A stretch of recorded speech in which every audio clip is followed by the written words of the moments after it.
വീണ്ടും റാഗിങ്ങിൻ്റെ ക്രൂരമായ കേസുകൾ നാം കേൾക്കുന്നു.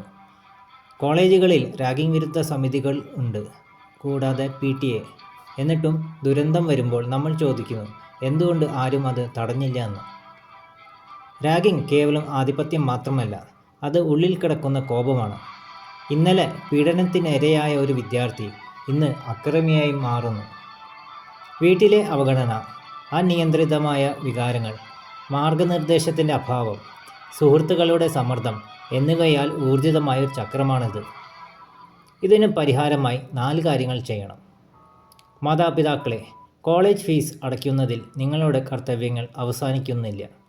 നിങ്ങളുടെ കുട്ടിയുടെ ലോകം അറിയുക. ആരാണ് അവരുടെ സുഹൃത്തുക്കൾ?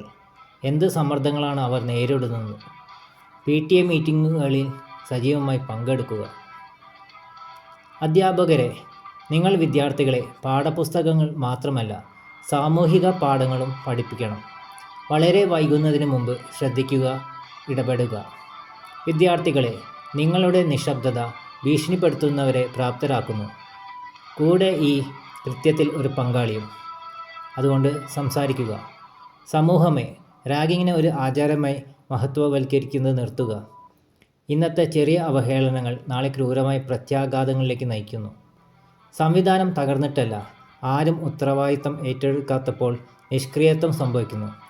ഇന്ന് തന്നെ നിഷ്ക്രിയത്വം വെടിയൂ. നമ്മുടെ കുട്ടികളെ രക്ഷിക്കൂ.